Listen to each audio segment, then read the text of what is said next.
February 1943. The Eastern Front. Picture this. A German field marshal stands in a frozen Ukrainian farmhouse studying a map by candlelight. Outside, temperatures have dropped to -30 degrees. His staff officers wait in silence, their breath forming clouds in the frigid air. The map tells a story of catastrophe.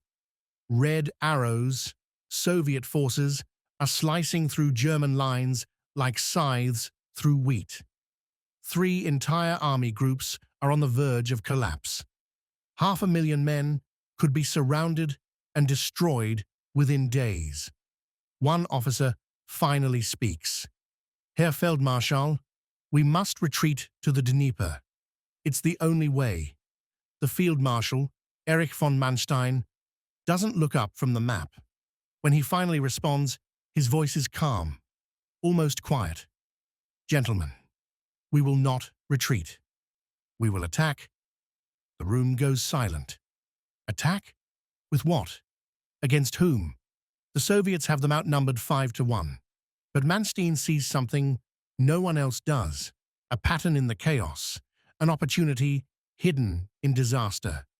What happens next will become one of the most audacious military maneuvers of World War II. A masterstroke that military academies still study today. This is the story of the Third Battle of Kharkov. To understand what Manstein was facing, we need to rewind 3 weeks. On February 2nd, 1943, the German Sixth Army surrendered at Stalingrad. It was the worst defeat in German military history. 90,000 men marched into Soviet captivity. Hitler's dream of conquering Russia was dying in the snow. But Stalin wanted more than victory. He wanted annihilation.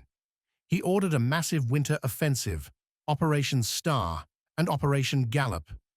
The goal?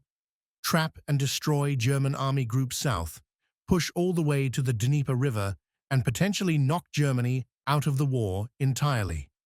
The Soviet steamroller began crushing everything in its path.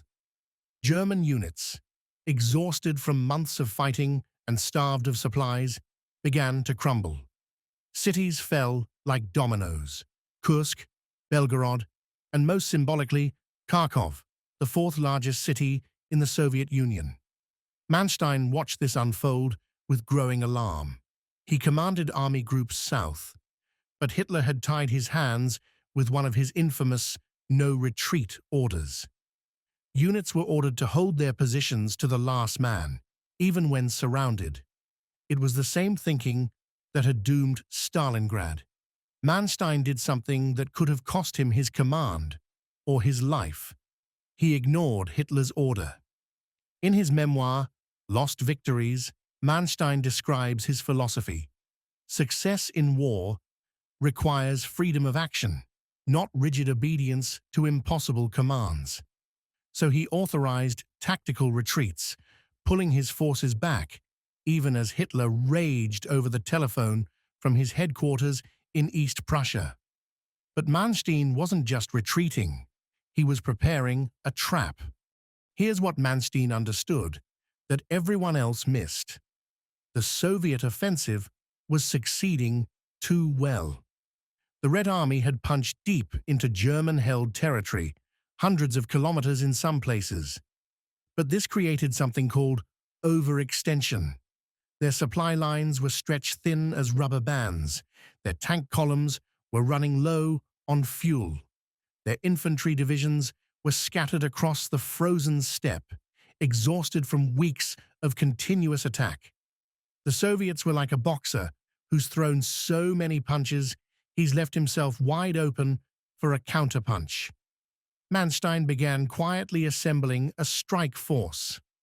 The 1st and 4th Panzer Armies, including elite SS divisions, were pulled from the line and concentrated for a counterattack.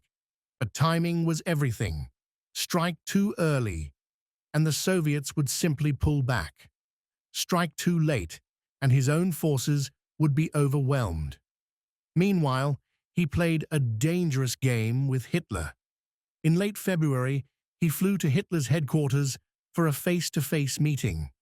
The conversation was tense. Hitler wanted Kharkov retaken immediately for propaganda purposes. Manstein explained this was strategically pointless. The city would be retaken anyway once the Soviets were destroyed in the field.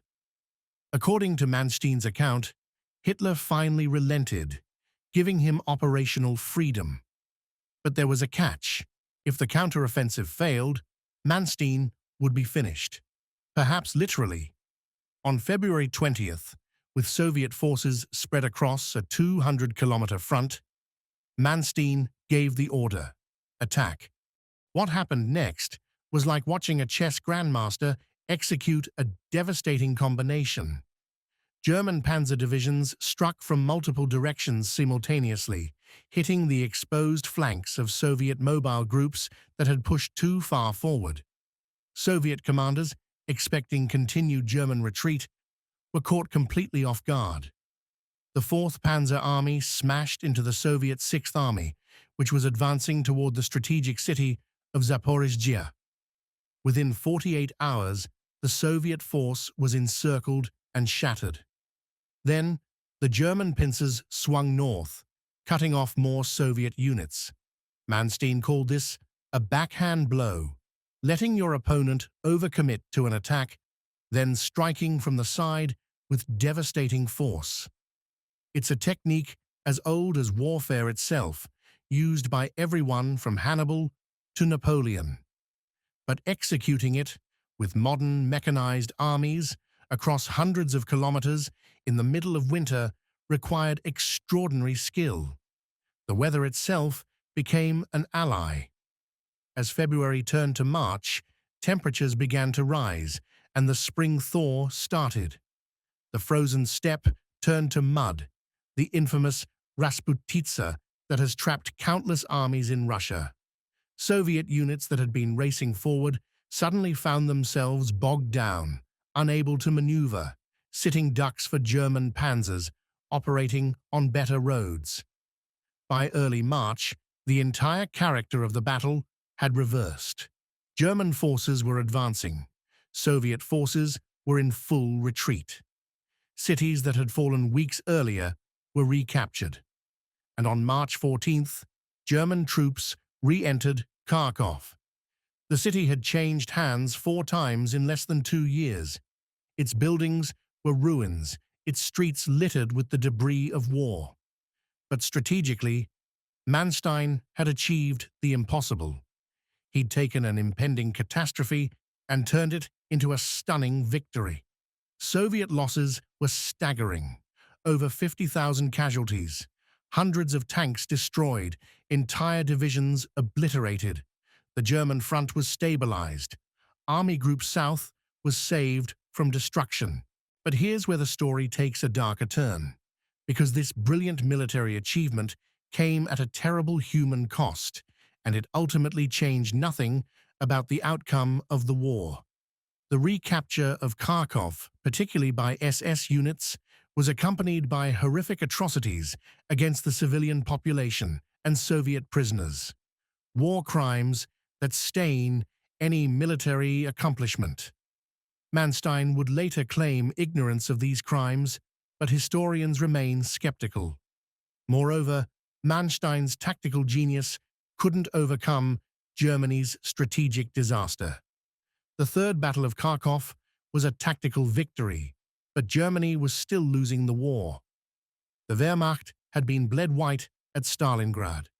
Soviet industrial production was vastly outpacing Germany's, and critically, time was running out. Within months, the Western Allies would invade Sicily, opening a second front. Hitler, emboldened by Manstein's success at Kharkov, ordered a massive offensive at Kursk that summer, Operation Citadel. Manstein had doubts, but participated anyway. The Battle of Kursk became the largest tank battle in history and ended in a decisive German defeat from which the Wehrmacht never recovered. Reading Lost Victories today, you can sense Manstein's frustration bleeding through the pages. He believed, perhaps rightly, that Germany could have achieved a stalemate in the East if Hitler had given his generals more freedom, fought a defensive war, and sought a negotiated peace. Instead, Hitler's obsession with holding territory, his racial ideology, and his strategic incompetence guaranteed Germany's destruction. So what are we to make of Erich von Manstein and his lost victories? He was undeniably a military genius, one of the finest operational commanders of the 20th century. His counteroffensive at Kharkov is still studied at military academies as a textbook example of mobile defense. The maneuver warfare doctrine used by modern armies owes much to thinking that Manstein pioneered. But he was also a man who served an evil regime, who fought to extend the life of Nazi Germany, and who turned a blind eye to war crimes committed by forces under his command. After the war, he was convicted of war crimes himself, though he served only a few years in prison. There's a Greek word, hamartia, meaning a fatal flaw that leads to a hero's downfall. For Manstein, perhaps it was this: brilliant tactical mind, catastrophic moral blindness. His memoir, Lost Victories, was published in 1955 and became hugely influential in shaping post-war understanding of the Eastern Front. But it's a selective account, one that emphasizes military professionalism while downplaying ideology and atrocity. It's the story he wanted to tell, not necessarily the whole truth. As we close this chapter of history, we're left with an uncomfortable question. What does it mean to win a battle but lose your soul? To display military genius in service of a moral nightmare? Manstein won at Kharkov. He saved an army, executed a brilliant maneuver, and wrote his name into military history. But the victory was temporary, the cause was unjust, and the price, in human suffering, was incalculable. Perhaps that's the real lesson of the lost victories, that brilliant tactics without moral purpose are ultimately just elaborate forms of destruction.